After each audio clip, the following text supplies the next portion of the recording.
하나님은 영이시니 예배하는 자가 영과 진리로 예배할지니라. 아멘. 경배 찬양 32장 찬양하겠습니다.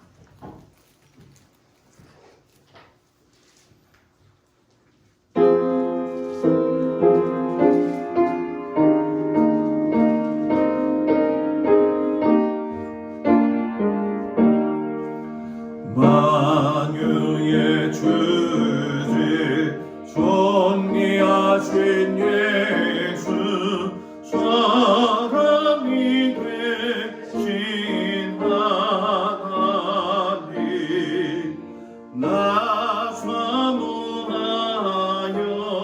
영원히 섬긴 내 영광 되신 주로다.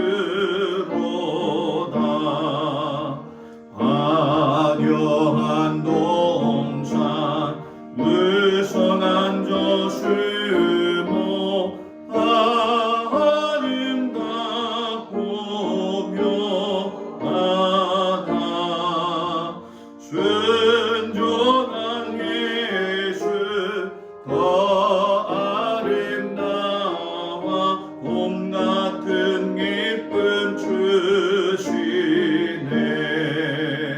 광명한 해와 명랑한 저 달빛 수많은 별들 빛나다. 주 예수 빛은 더 찬란하여 장기 겨할 수 없도다.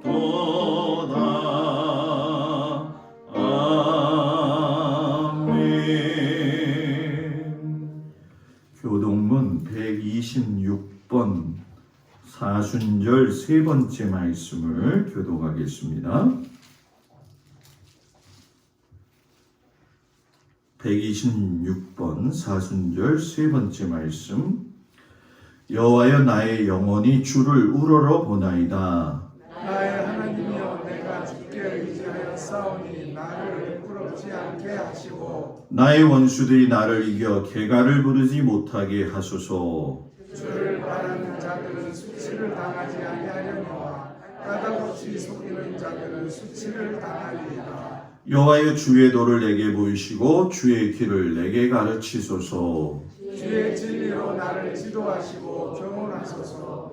주는 내 구원의 하나님이시니 내가 종일 주를 기다리나이다. 여호와여 중의 긍휼하심과 인자하심이 영원부터 있었사오니 주여 이것들을 기억하옵소서. 여호와여 내 젊은 시절의 죄와 허물을 기억하지 마시고 주의 인자하심을 따라 주께서 나를 기억하시되 주의 선하심으로 하옵소서. 여호와는 선하시고 정직하시니 그러므로 그의 도로 죄인들을 교훈하시리로다.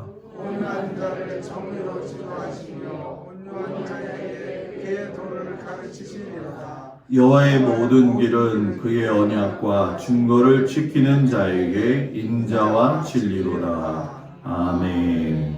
전능하사 천지를 만드신 하나님 아버지를 내가 믿사오며 그 외아들 우리 주 예수 그리스도를 믿사오니 이는 성령으로 잉태하사 동정녀 마리아에게 나시고 본디오 빌라도에게 고난을 받으사 십자가에 못 박혀 죽으시고 장사한 뒤 사흘 만에 죽은 자 가운데서 다시 살아나시며 하늘에 오르사 전능하신 하나님 우편에 앉아 계시다가 저리로서 산 자와 죽은 자를 심판하러 오시리라.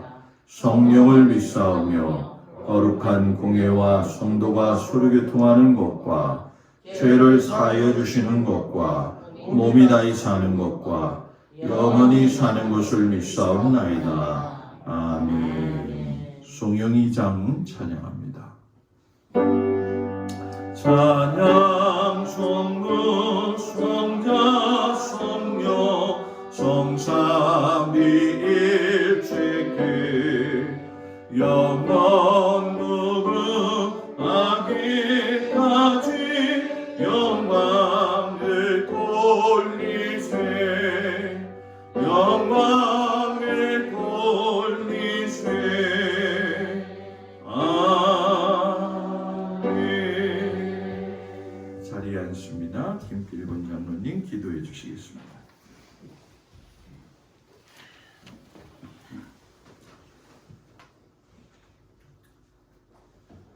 모든 만물의 진정한 주인 되시는 하나님, 지난 주간도 주님의 보살핌과 인도하심 속에 살다가 주의 백성이 한자리에 모여 주일 예배를 드리게 하시니 감사합니다. 이 거룩한 주일 아침 주님 앞에 왔사오니 먼저 우리에게 죄악과 거짓된 모습이 있다면 용서하여 주옵소서. 주님께서는 우리를 구원하시려 이 땅에 성육신 하시어서 하나님 아버지의 뜻을 쫓아 십자가를 지시기까지 순종하셨습니다. 사순절 기간을 맞이하여 예수님의 대속의 십자가를 묵상하면서 믿음과 신앙의 끝을 여미고 겸손하고 절제함으로 깊은 은혜를 체험하는 기간이 되기를 소망합니다. 1년에 우리에게 찾아오는 사순절 기간과 고난주간, 종료주일, 부활주일을 주와 함께하며 보내는 뜻 있는 절기가 되기를 간절히 소원합니다. 사랑의 주님, 코로나19로 인한 세계적인 경제 불황이 계속되는 가운데 이 나라의 경제도 침체와 불황이 이어지고 있습니다. 이 불황의 시대에 근면하며 검소한 생활 습관으로 잘 이겨내게 하옵소서. 사랑하는 주의 자녀들의 일터와 사업처마다 주님의 은총을 내려 주옵소서. 사랑의 주님, 우리 교회 모든 교우님들이 세상 속에서 빛과 소금의 역할을 감당하게 하시고 주일 성수를 통해 하나님이 우리 인생의 주인이심을 고백하게 하옵소서. 주님, 저희 교회가 건축물로 인한 문제에 직면해 있습니다. 목사님과 온 교우들이 간절히 기도하는 가운데 있습니다. 문제가 원만히 잘 진행될 수 있도록 인도하여 주옵소서. 오늘도 은혜의 말씀을 전하실 목사님을 통하여 성령 충만을 받게 하시고 교인이 아닌 성도가 아닌 참 그리스도인으로 거듭남으로 살아가는 저희들 되게 하옵소서. 오늘도 우리를 새롭게 하실 예수님의 이름으로 기도합니다. 하늘에 계신 우리 아버지여, 이름이 거룩히 여김을 받으시오며 나라에 임하옵시며 뜻이 하늘에서 이루어진 것과 같이 땅에서도 이루어지이다. 오늘 우리에게 일용할 양식을 주옵시고 우리가 우리에게 죄 지은 자를 사하여 준 것과 같이 우리의 죄를 사하여 주옵시고 우리를 시험에 들게 하지 마옵시며 다만 악에서 구하옵소서. 나라와 권세와 영광이 아버지께 영원히 있사옵나이다. 아멘.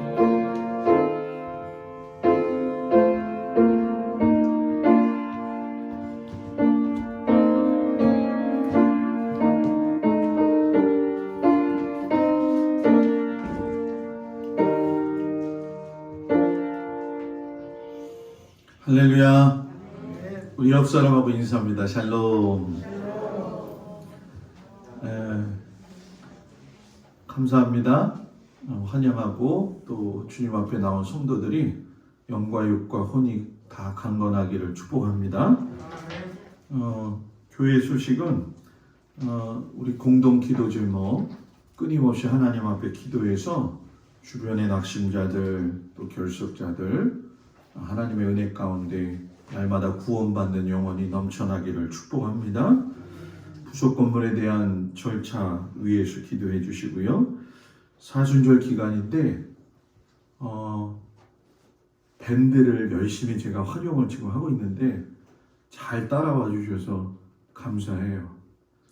너무 고맙고 힘들어도 계속적으로 공급되어지는 말씀을 통해서 힘을 얻고 경건한 사순절이 되어지기를 주의 이름으로 축복을 드립니다. 임원회를 오늘 저녁 예배 후에 하겠습니다. 부속 건물 이제 어느 정도 방안이 잡혔고요. 기획위원회 1차 통과해서 또 얘기하고 수정한 부분들 또 성도님들한테 말씀을 드리고 원래 6개월에 한 번에 걸쳐 가지고서는 저는 목회하면서 임원회 해가지고선 재무보고 해드렸거든요. 그런데 1, 4분기 지났으니까 장로님이 그냥 한번 했으면 좋겠습니다 말씀하시더라고요. 그래서 6개월 만에 보고하려고 그랬는데 3개월 만에 여러분들한테 그동안에 교회에 돌아가는 살림, 상황들, 또 제가 오고 나서 또 변화된 거, 또 변화시켜야 될 거, 그런 것들에 대해서 같이 나누는 시간을 갖도록 하겠어요. 그래서 될 수 있으면 저녁에 나오셔가지고선 모든 일이 잘 진행되어질 수 있도록 같이 함께 해주시기를 부탁을 드립니다. 회의가 좀 있으니까 6시 반에 오늘은 저녁 예배를 드릴게요. 괜찮죠? 너무 지금 신중해가지고 괜찮겠죠? 네. 제가 6시 반 돼서 내려오면 벌써 다 와 계셔.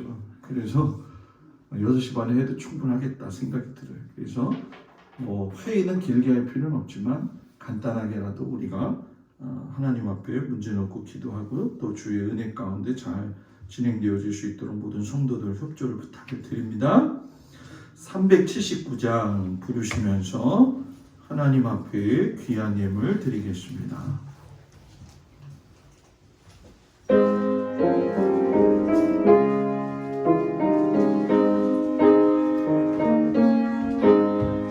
내 갈 길 멀고 밤은 깊은 데에 빛 되신 주 저 번향집을 향해 가는 길 비추소서. 내 가는 길 알지 못하나 한 걸음씩 늘 인도하소서. 이전에 방탕하게 지낼 때에 교만하여 맘대로 고집하던 이 죄에 사하소서.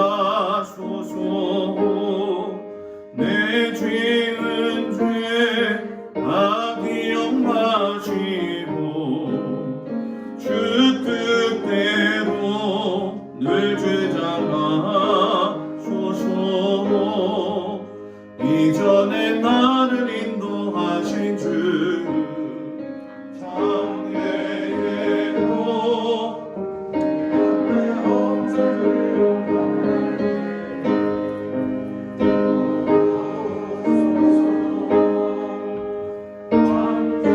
나도 저 밝은 아침에 기쁨으로 내 죄를 만나리. 아멘. 11조 예물 한정수 장로님, 박청자 권사님, 박상수 권사님, 김정자 권사님, 최영희 권사님, 곽덕일 권사님, 김수자 집사님, 제가 가정이 바쳤고요. 김종수 권사님, 또 김필권 장로님, 강민숙 권사님, 감사예물 김종숙 권사님, 곽덕일 권사님, 김수자 권사님, 한정수 장로님, 박청자 권사님, 또 유영애 권사님, 박상수 권사님, 김정자 권사님, 입학감사 헌금 민원종, 민채성, 민채경, 김학열, 손현옥 집사님 저희가 바쳤고요.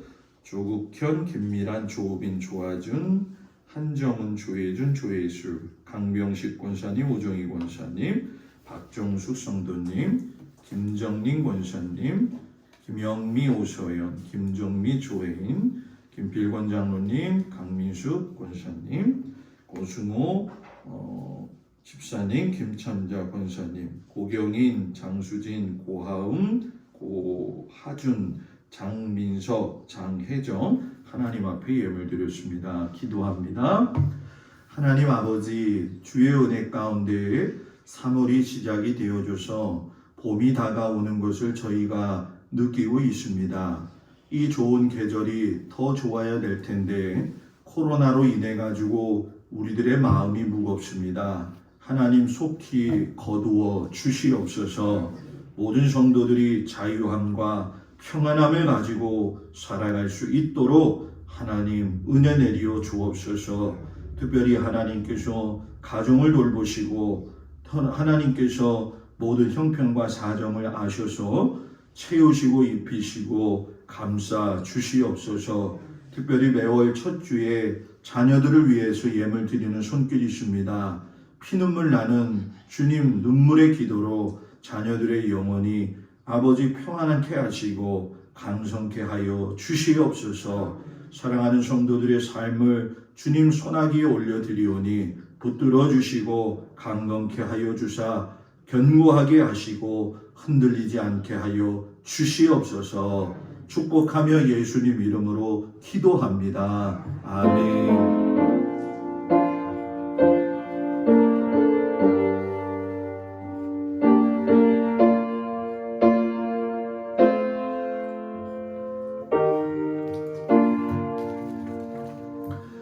하나님이 허락하시는 말씀 보도록 합니다. 출애굽기 17장 1절에서 7절까지의 말씀을 보도록 합니다.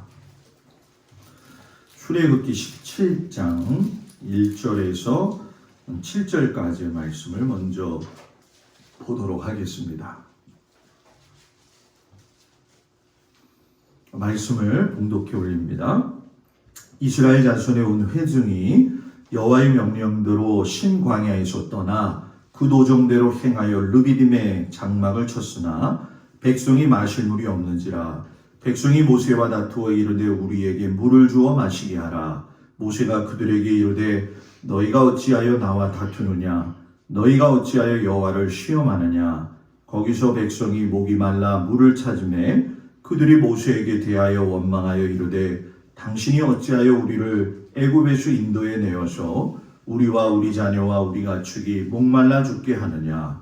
모세가 여호와께 부르짖어 이르되 내가 이 백성에게 어떻게 하리이까? 그들이 조금 있으면 내게 돌을 던지겠나이다. 여호와께서 모세에게 이르시되 백성 앞을 지나서 이스라엘 장로들을 데리고 나일강을 치던 내 지팡이를 손에 잡고 가라. 내가 호렙산에 있는 그 반석이 거기서 내 앞에 서리니 너는 그 반석을 치라. 그곳에서 물이 나오리니 백성이 마시리라. 모세가 이스라엘 장로들의 목전에서 그대로 행하니라. 그가 그곳 이름을 마사 또는 무리바라 불렀으니 이는 이스라엘 자손이 다투었으며 또는 그들이 여호와를 시험하여 이르기를 여호와께서 우리 중에 계신가 안 계신가 하였음이더라. 아멘. 요한복음 4장 5절에서 19절까지 말씀을 보도록 합니다.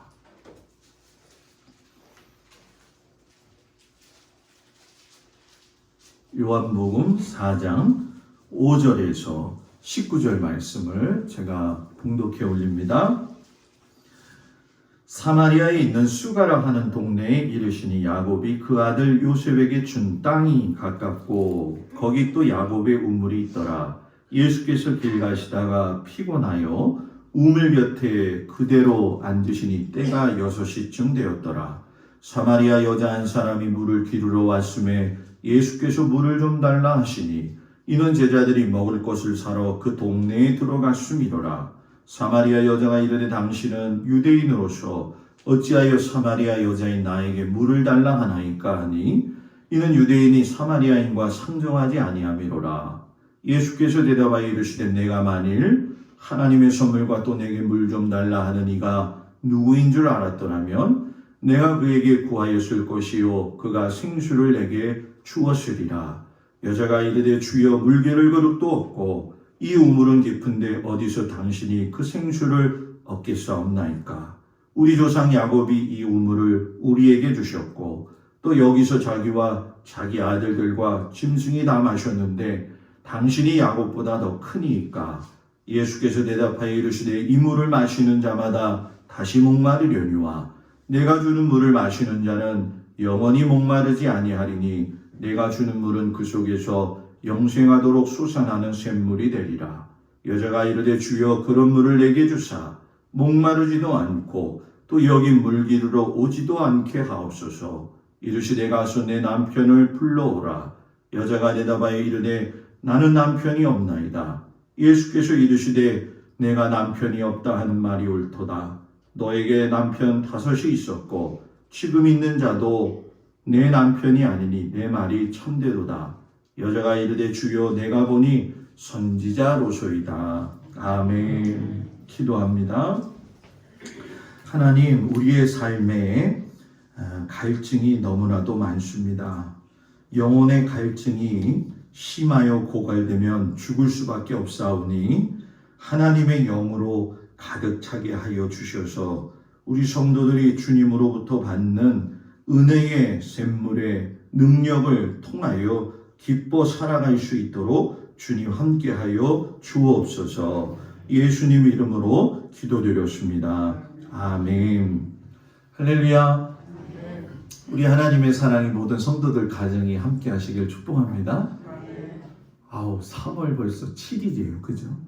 월상 예배 드리고 벌써 3월의 첫 주를 맞이하니까 시간이 참 빠르다. 그런데 시간이 흐르면서 봄이 오고 있는 건 다 느끼시죠? 정말 봄이 와요. 그래서 마음이 조금, 저만 그런지 모르겠지만 살랑살랑 거려요. 주중에 봄이 오니까 봄맞이 해야지 해가지고 옆에 있는 텃밭 아닌 텃밭, 그걸 다 솎아냈는데 허리가 아픈 거예요. 그래가지고 제가 하나님 앞에 회개했어요. 하나님, 내가 이거 조금 치웠는데 허리가 아프면 우리 성도들은 밖에서 일을 하고 이제 일 준비하려고 얼마나 힘든데 주님, 제가 죄인입니다. 그랬어요. 나는 성도들을 위해서 하나님 그저 말씀 더 열심히 준비할 테니까 지혜를 주십시오. 제가 할 수 있는 게 그거밖에 없어서 미안해요. 바라기는 우리 모든 성도들이 말씀의 꿀을 잘 먹어가지고 영과 혼과 육이 강건하게 주의 이름으로 축복을 드립니다. 오늘은 갈증을 채워주시는 생명의 예수님, 생명의 샘 예수님이라는 제목 가지고 은혜를 좀 나눌게요. 오늘 성경을 두 군데 읽었는데 전부 다 물하고 관련된 이야기예요. 그죠? 구약 성경을 보게 되면 시내산 목전의 르비딤이라고 하는 곳에 이스라엘 백성들이 도착을 했는데 먹을 물이 없어가지고 불만을 모세에게 터뜨리는 모습이 나오고 있고요.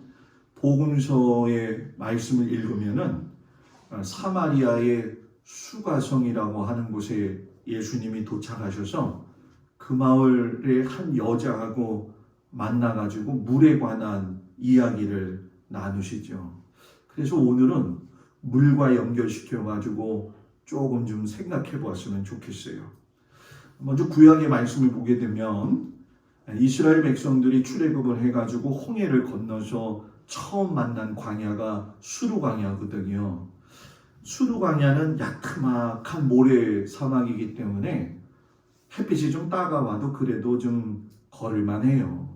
그런데 오늘 성경에 나오는 신광야는 이제 좀 둔턱이 높아지고 산등성이가 많아지는 광야예요. 돌도 많고 절벽도 많이 있죠. 이 광야를 떠나가지고 마지막 가게 되면 시내산으로 들어가는 길목이 나게 돼 있어요. 이 길목 전 끝에 르비딤이라고 하는 곳에 이스라엘 백성들이 다 모였죠. 오랜 시간 동안 장막을 걷어가지고 메고 왔으니 얼마나 힘들었겠어요.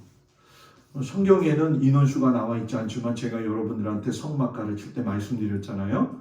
230만 명 정도 되는 사람들이 많은 짐들을 이끌고 왔으니 여러분 얼마나 목이 말랐겠냐는 거예요.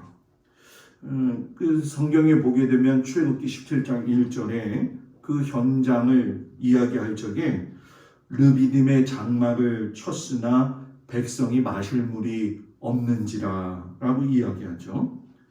물이 없는 상황은 다 겪어보셔서 아시죠? 저도 시골에서 목회할 적에 거기는 수도가 없고 마을에서 공동 이렇게 물탱크를 만들었는데 교회 옆에 있었어요. 가물은 해는 물이 모이지를 않아가지고 제대로 씻지도 못했던 기억이 나요. 아마 이 강화도 예전에 물 때문에 많이들 고생하셨을 거라고 생각이 들어요. 그렇게 물이 없는 건 우리가 지금 풍부하게 써보니까 그 상황을 잘 몰라서 그렇지 정말 마음속에서 물에 대한 그 고품이 있는 걸 다 경험을 해보셨을 거예요. 이스라엘 백성들이 출애굽을 해가지고 가나안 땅까지 걸어가는데 시간은 여러분 14일, 그거보다 좀 더 걸리면 한 16일 걸리거든요. 그런데 16일이 넘어가지고 우리가 잘 아는 것처럼 40년이라고 하는 세월이 흘렀잖아요. 근데 이 르비딤까지도 보게 되면 아시겠지만은 아마 이스라엘 백성들은 그 생각했을 거예요. 우리가 가나안 땅 가는데 적어도 한 달, 길면 2달이면 충분히 갈 수 있겠지라고 했는데 이거 행군을 시작을 했는데 가도 끝이 없는 거예요. 그러니까 물마저 없는 상황을 만나게 되니까 사람 마음이 모든 게 넉넉하고 풍성할 때는 그냥 있어도 은혜가 됩니다. 그런데 뭔가 없어지고 마음의 허전함이 오게 되고 부족하게 되면 쫓기는 마음이 들면서 그 마음에 뭐가 찾아오느냐? 강팍함이 찾아와요. 그래서 여러분 예수 믿는 사람이 은혜 충만해야 된다는 게 뭐냐면 강팍해지지 않기 위해서 그런 거예요. 사람도 어떤 사람 만나면 그냥 말이 사고챙이 같은 사람이 있잖아요. 그죠? 그냥 얘기만 나오면 그냥 팍팍 찌르는 그런 말이 있어요. 그건 뭐냐? 마음에 여유가 없고 하나님의 은혜에 젖지 못했기 때문에 그렇다는 거예요. 그리고 이 강팍함과 더불어서 사람이 어려우면 또 한 가지 생겨나는 것이 있는데 그것이 무엇이냐면 과거의 삶을 회상하면서 동경을 하게 된다는 거죠. 오늘도 보니까 이스라엘 백성들이 과거의 애굽 생활을 동경하잖아요. 이 애굽에서 이스라엘 백성들이 살던 땅이 고센 땅인데 이 고센 땅은 호강까지는 아니어도 이 정도는 아니었어요. 양을 기를 수 있는 풀도 있었고 또 나무도 있었고 물도 풍족했기 때문에 살아가는 데 있어서 전혀 문제가 없었죠. 그런데 하나님이 가나안 땅으로 가 하고선 광야로 나오는 순간부터 단 하루라도 물 걱정을 안 한 적이 없다는 거예요. 여러분 이 삶의 모습은 우리의 모습하고 똑같아요. 왜냐하면 하루하루 삶을 살아가면서 우리는 세상에 대한 걱정을 많이 하고 살아가잖아요. 그러니까 우리가 은혜로 충만하지 못할 적에는 하나님의 존재도 잊어버리고 하나님하고 싸움하고 싶은 마음이 들잖아요. 하나님 왜 이거밖에 안 해줘요? 그런 마음 들잖아요. 그러니까 오늘도 성경에 보게 되면 백성들 가운데에서 모세하고 어떻게 해요? 다투는 일이 발생이 된 거예요. 우리에게 물을 주어 먹게 해. 성경에는 그냥 잔잔하게 나오지만 상황이 그렇게 좋지는 않았을 거라는 거예요. 그러니까 모세가 사람이니까 화가 나잖아요. 너희가 어찌해서 나하고 다투느냐 하고서는 아마 좀 억세게 이야기했을 거예요. 근데 실상 여러분 모세가 백성들의 마음을 몰랐었겠느냐? 그렇지는 않았을 거예요. 정말로 목마른 상황이 무엇인지를 자기도 목자를 해봤기 때문에 알고 있었죠. 계속적으로 모세에게 원망을 하는데 그 강도가 높아져요. 우리와 우리 자녀를 갖다가 우리 가축을 갖다가 목말라 죽게 하겠느냐. 신앙의 잣대로 보면 괘씸하죠.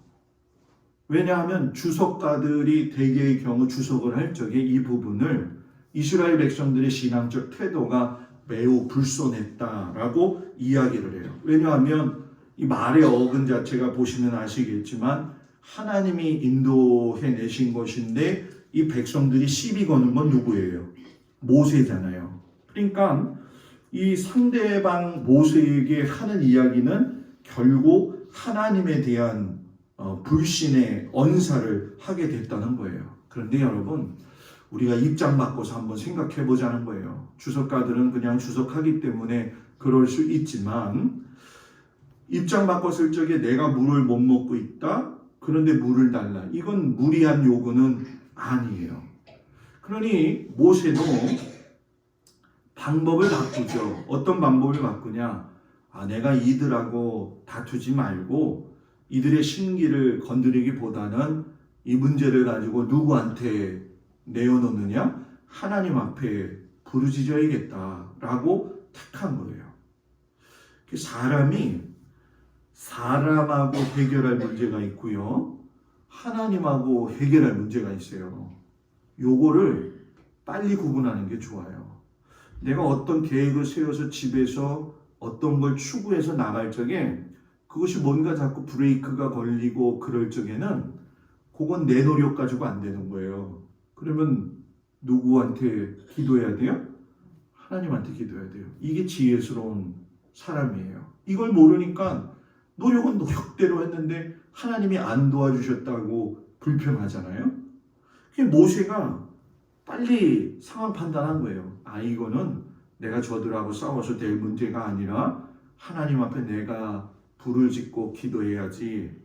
그래가지고 하나님 앞에 기도를 했더니 하나님이 뭐라고 말씀하시냐. 5절에 가서 보니까 이스라엘 장로들을 데리고 말이야, 나일 강을 치던 네 지팡이를 손에 잡고 올라가가지고 호렙산에 있는 반석 위에 서서 그 반석을 쳐라. 그러면 거기서 물이 나올 테니까 백성이 모두 마시리라.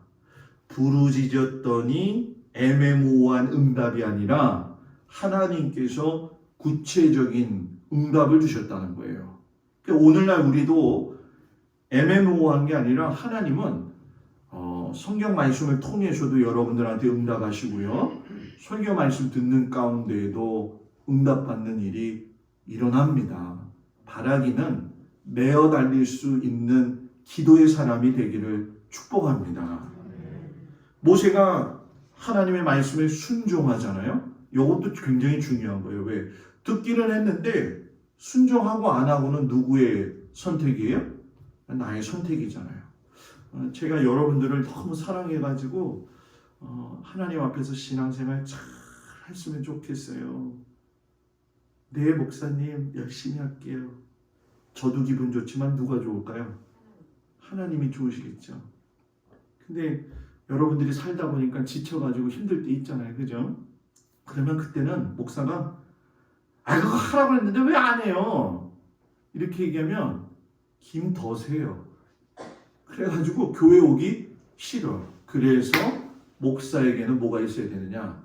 아비의 마음이 있어야 돼요. 기다려줄 줄 아는 거. 그냥 혼내는 게 중요한 게 아니라, 지난주 수요일날 이렇게 찬송 불렀죠? 돌아와 돌아와.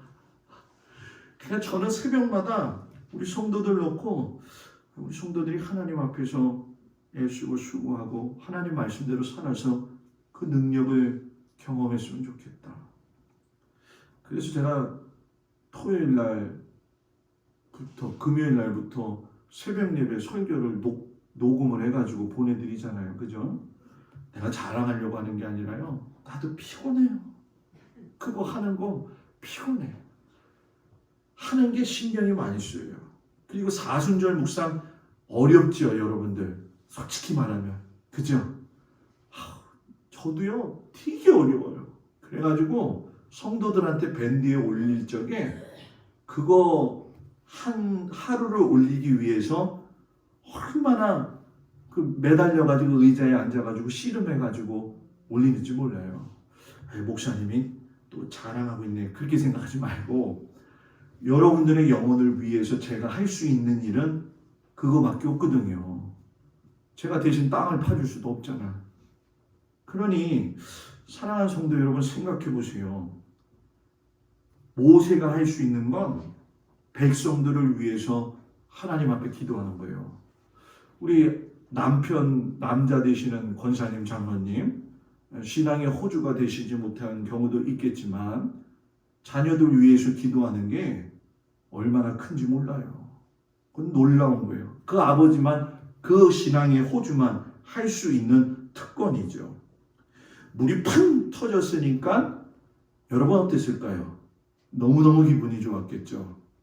지금 양떼들도 그렇고 애들도 그렇고 성경상에서 자세하게 넣어오진 않지만 울면서 땡깡 부릴 거고 뭐 난리가 났을 거 아니에요. 근데 물이 팍 터질 적에 그 물을 봄으로 인해 가지고 기뻐하는 그 백성들, 아마 수많은 사람들이 달려들었을 것이고 양들도 달려들어 가지고 그 물을 마시느냐고 정신이 없었을 거예요. 문제가 해결됐어요, 안 됐어요?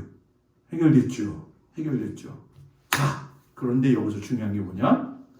물이 해결돼서 먹은 걸 하나님은 이야기하지 않으시고 모세가 뭐라고 이야기하냐면 너희가 하나님께 대들었지 않았느냐 이렇게 얘기를 해요. 그래서 그 샘물의 이름을 무리바라 이야기하고 마사라고 이야기하잖아요. 하나님을 너희가 시험했다 이런 얘기예요. 목사님 이거 좀 이상하네요. 물이 먹어서 해결됐는데 왜 굳이 이것까지 이야기하실까요? 여기서 이야기하시는 하나님의 의도는 내가 너희들을 출애굽시켰던 걸 왜 기억 못하냐는 거예요. 그 죽을 현장, 너희들이 420년 동안 그 탄압 속에서 울며 불며 우리에게 구원자를 보내달라고 해서 모세를 갖다가 보내줘가지고선 그 10가지의 재앙을 통해가지고서는 빠져나와서 죽을 수밖에 없는 홍해바다도 갈라가지고 건너왔는데 왜 이전 일을 기억하지 못하고 원망과 불평으로 살아가느냐. 이걸 모세는 뭐라고 이야기하냐면 하나님하고 다투었다라고 이야기해요. 그러니까 이 말은 우리가 신앙생활하면서 불평과 원망이 생기게 되면 그냥 생기는 게 아니라 하나님하고 뭐 하는 거라는 거예요? 다툰다라는 얘기예요. 그런데 이제 우리는 솔직히 그런 생각이 들죠. 목사님, 물이 없어 봐요. 저도 알아요. 굉장히 힘들죠. 예수님도 십자가에 달려섰을 적에 목이 마르셔가지고 내가 목이 마르다 라고 이야기를 하셨어요. 하나님의 아들이시지만. 성경 더 해볼까요, 여러분? 예수님이 말씀하신 내용 가운데 보면 지옥에 간 부자 이야기가 나오잖아요. 그 부자가 얼마나 호화스럽게 먹고 살았어요. 지옥에 갔을 적에 너의 소원이 뭐냐라고 물으셨을 적에 그 부자가 나사로의 손끝에 물을 묻혀가지고 한 방울만 떨어지게 해주면 내가 내 혀가 서늘하게 해줄 것 같습니다. 물 한 방울, 한 방울. 이거는 여러분, 물에 대한 갈증은 죽어서도 해결이 어렵다는 거예요. 자, 이 얘기를 다른 이야기로 한다면 우리가 살아가면서 물이 우리 인생에 필요한 것처럼 물질도 필요하고 건강도 필요하고 관계 속에서의 성공도 필요하지만 그것이 여러분 우리의 삶 가운데에서 하나님과 다툼의 문제가 되어서는 안 된다는 얘기예요. 갈증을 표현할 수는 있지만 회상하잖아요. 지나간 과거에 애굽에서는 좋았는데 우리 제가 목회하면서 교회를 쉬고 이렇게 신앙생활 쉬는 분들한테 이렇게 물어봐요. 왜 이렇게 교회 안 나오세요? 교회 나오셔서 하나님을 만나셔야죠. 그러면 똑같은 말이 있어요. 목사님, 내가 왕년에 어땠는 줄 아세요? 왕년. 조금 믿음이 떨어진 사람한테도 물어보면 목사님, 내가 그래도 왕년에 신앙생활 끝내줬던 사람이에요. 그건 왕년이에요. 현재가 바닥이잖아요. 지나간 과거를 하나님이 주신 은혜를 기억하고 있는데 왕년엔 좋았죠. 지금은 바닥입니다. 이 표현한다는 자체가 여러분 뭡니까? 하나님을 시험 들게 할 수 있다라는 거예요. 그러니 이스라엘 백성들이 왜 끌고 나와서 이 고생 시키냐라고 이야기하는 건 그 마음속에서 애국을 향해서 그리워하고 있다는 마음이에요. 그러니까 하나님의 의도는 그래 맞아.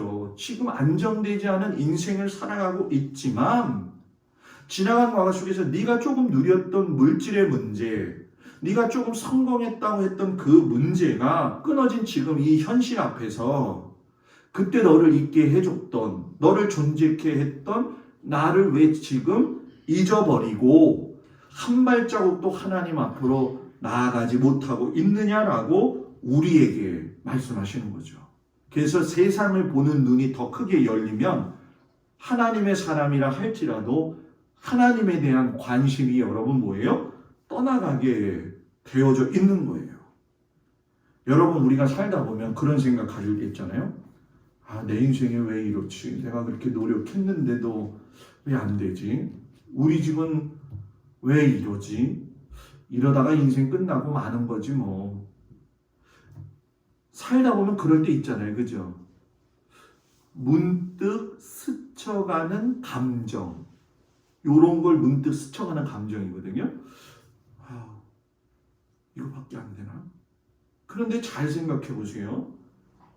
문득 스쳐가는 감정을 덧없는 감정이라고 이야기했는데 덧없는 감정을 잘 추스르지 못하면 사람이 낙심이 되는 거예요.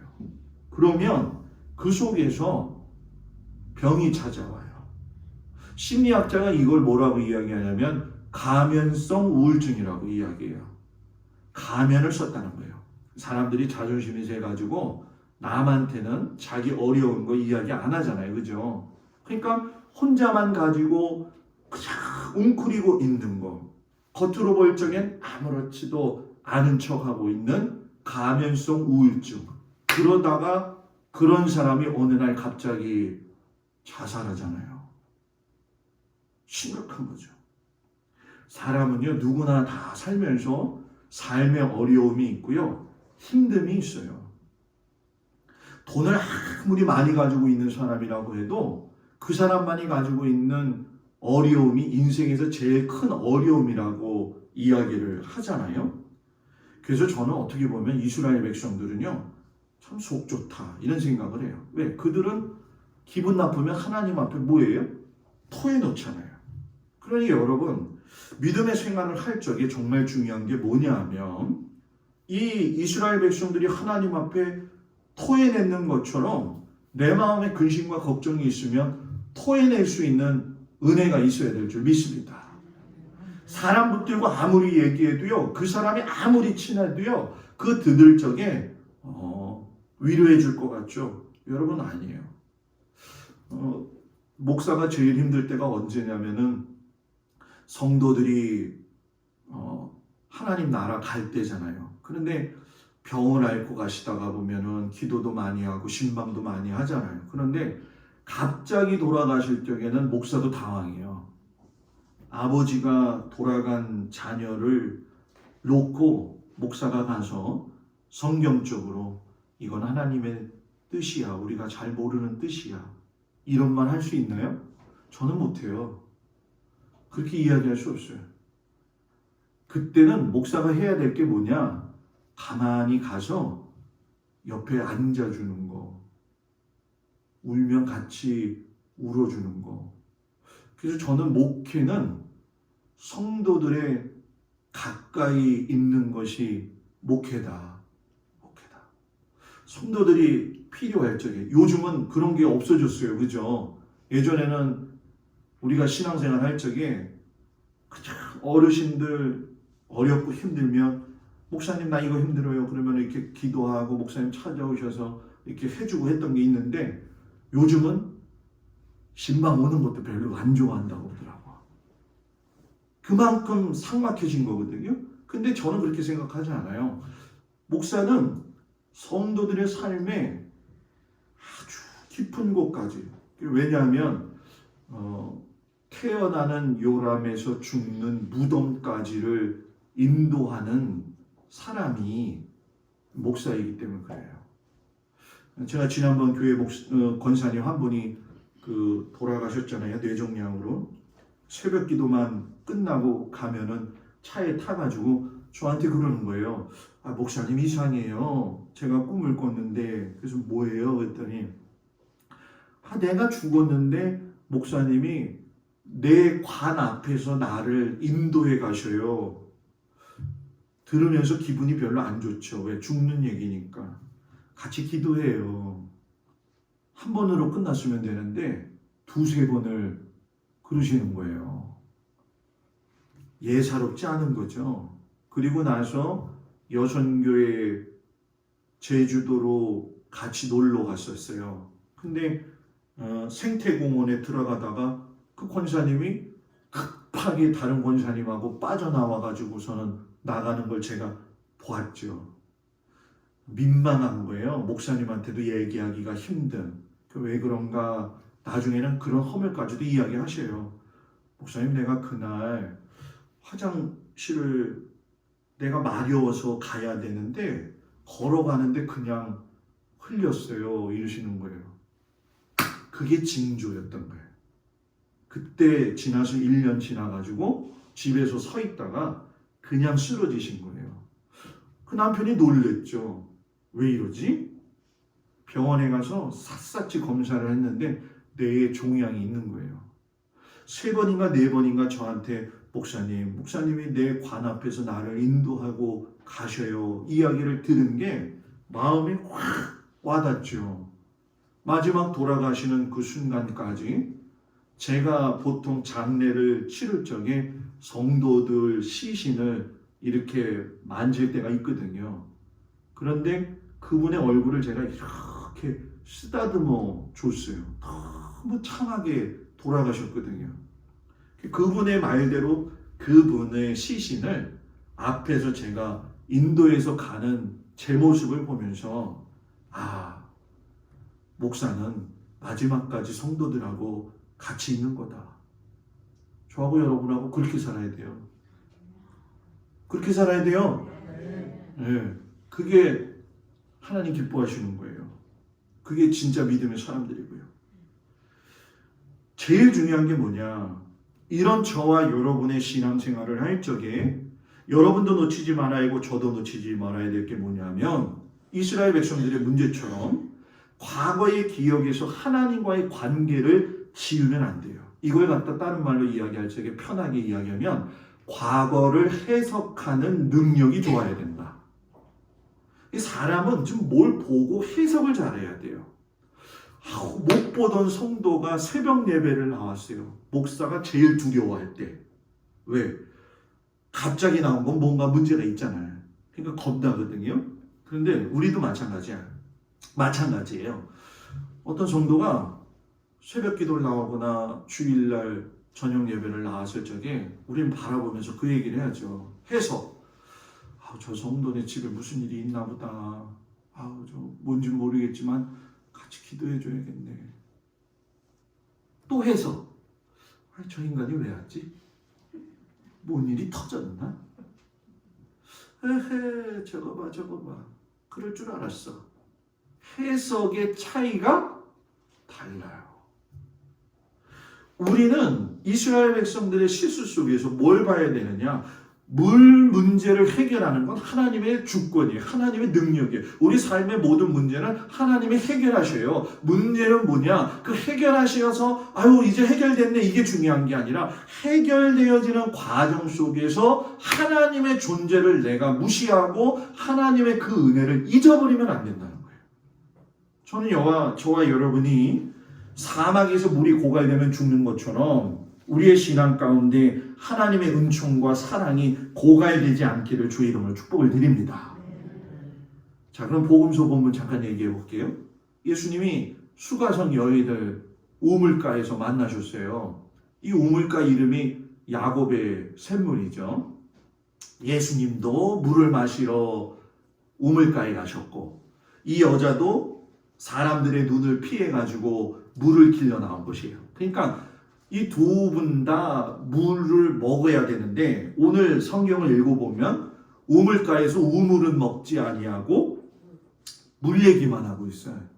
그러니까 물에 대한 대화만 얘기하지 물 먹은 사람은 실제적으로 없다는 거예요. 그러니까 요한은 여기서 야곱의 샘물에 초점을 맞춘 게 아니라 예수님이 주시는 샘물에 대해서 이야기를 하고자 했던 거예요. 그러니까 예수님이 여인에게 나에게 물을 좀 줘.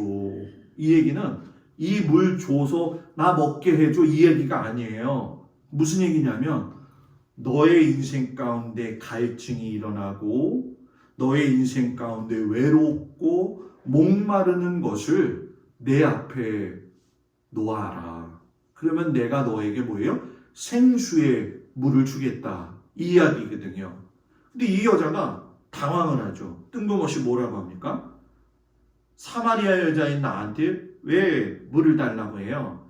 이게 뭐 우리가 그 말의 억양이 나와 있지는 않지만 아마 쎄하게 아마 이야기했을 것 같아요. 근데 그럴 수밖에 없는 게 뭐냐면 사마리아 사람들하고 유대인들하고는 관계가 좋지 않았어요. 이스라엘이 멸망하고 난 이후에 딴 외국 사람들이 이 혼혈 정책을 쓴 게 이 사마리아 지역 사람들이에요. 그렇기 때문에 혈족으로 봤을 적에 전통성이 없다라고 했기 때문에 인간 취급을 안 한 상태였죠. 그러니까 여인이 퉁명스럽게 이야기했다라고 하는 건 마음의 상처가 많이 있었다라는 거예요. 그러니까 예수님이 그때에 뭐라고 이야기하시냐면 여자가 퉁명스럽게 말했다고 이 예수님이 퉁명스럽게 말하면 되나요 안 되나요?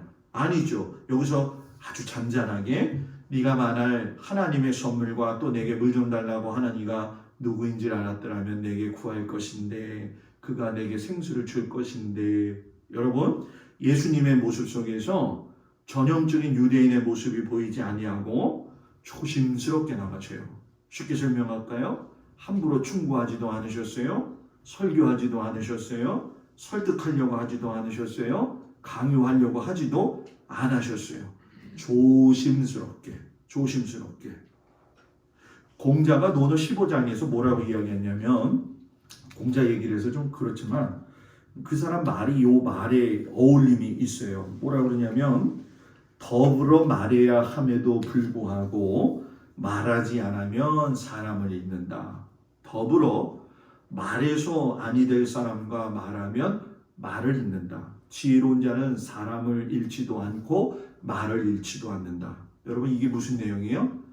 예수님이 여인하고 대화하면서 그 여인도 잃지 않고 말씀도 잃지 않고 지혜스럽게 말하시잖아요. 우리는 살면서 다른 사람들한테 상처받을 때 있잖아요. 그죠? 저 사람이 왜 저렇게 말을 해서 내 마음을 힘들게 할까? 그 사람을 통해서 내가 이뤄지는 거예요. 그 사람을 생각하고 싶지 않은 거죠. 근데 나도 실상 그런 모습을 받을 때도 있지만 다른 사람한테 그렇게 줄 때도 있거든요. 이런 상황들을 지혜스럽게 가지고 갈 수 있는 믿음의 사람이 되어야 되는 거예요. 여인이 예수님의 의도를 알지 못하고 그런 얘기하죠. 주님, 물 기를 그릇도 없고요. 이 우물은 깊어가지고요. 생수를 얻기가 어려워요. 두레박이 있어야 돼요.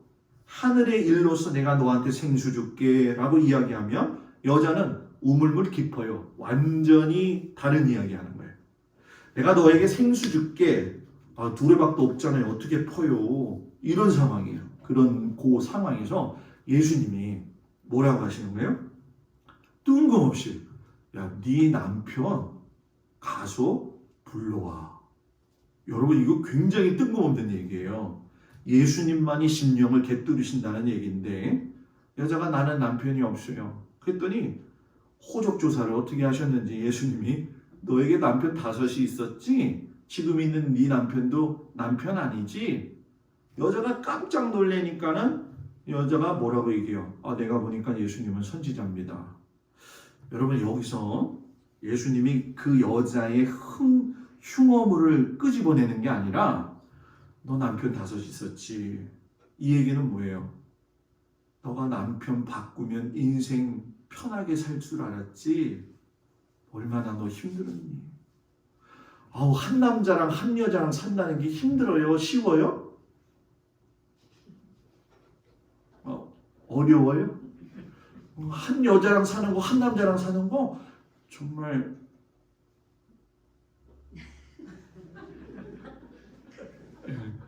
이거 얘기하고 들어가가지고 혼날까봐 얘기를 못하겠고 다 이해하죠? 아마 장로님 권사님 다 이해하실 거예요. 그죠? 힘들어요. 힘들잖아요. 맞춰서 살아가는 게 부부잖아요. 그죠? 저희도 목사 부부라고 하지만 처음에는요 별도 달도 다 따다줬어요. 그런데 살아보니까 안 맞잖아요. 안 맞으니까 그것 때문에 싸움할 때 얼마나 많아요. 40 넘고 50 넘어서 60 넘으면은 아유 그래도 저거 내가 살고 데리고 살지 않으면 누가 데리고 사나. 여기서 저거는 집사람이 저를 볼 때의 저거예요. 저는 집사람한테 그런 얘기도 못해. 아마 장로님 똑같으실걸?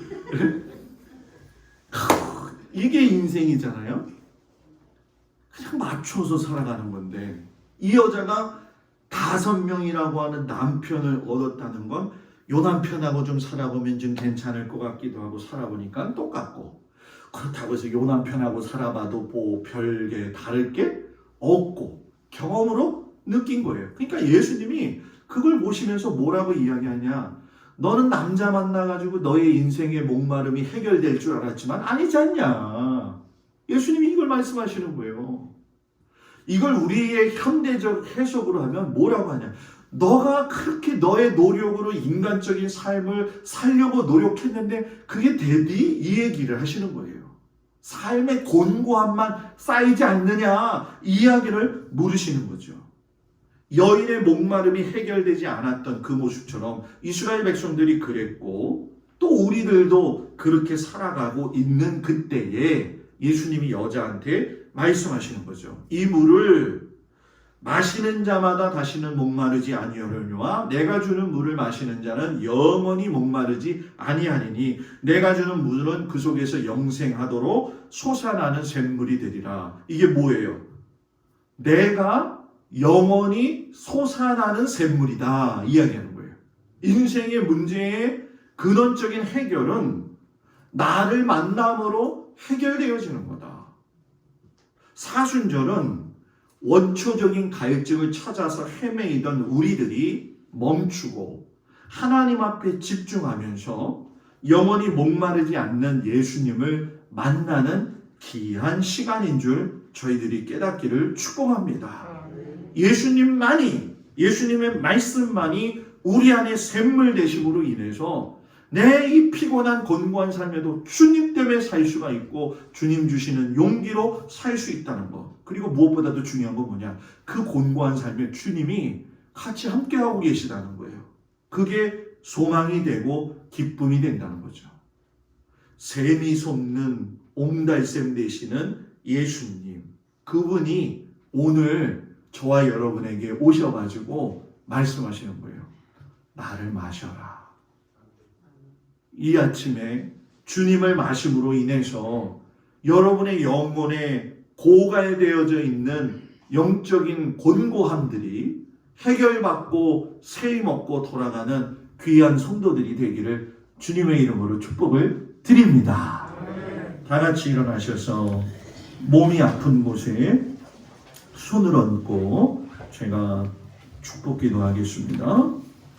몸 아픈 곳에 손을 얹으세요. 아버지 하나님, 이 시간 사랑하는 성도들을 위해서 기도합니다.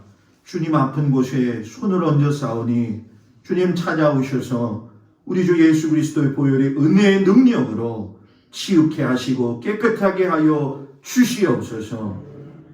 믿는 자에게 능치 못한 일이 없다 하셨사오니 믿음으로 고백할 때에 육신의 연약함과 마음의 근심과 불안이 떠나가게 하여 주시옵소서. 오늘 샘물 되신 예수님이 나의 고갈되어져 있는 모든 영혼의 문제를 해결해 주신다라고 하는 분명한 말씀을 깨닫고 일주일 동안 삶의 현장에 흩어져서 살아갈 적에 오직 주님 붙들고 살아가는 귀한 성도들 되도록 주님 함께하여 주시옵소서. 이제는 우리 주 예수 그리스도의 은혜와 우리를 사랑하시는 하나님의 진하신 사랑과 성령님의 감화 감동 역사하시고 위로하심이 생명샘물 되시는 예수님을 따라가며 살아가는 우리 모든 성도들 위해 이제로부터 영원토록 함께하여 주시기를 간절히 축원하옵나이다. 아멘.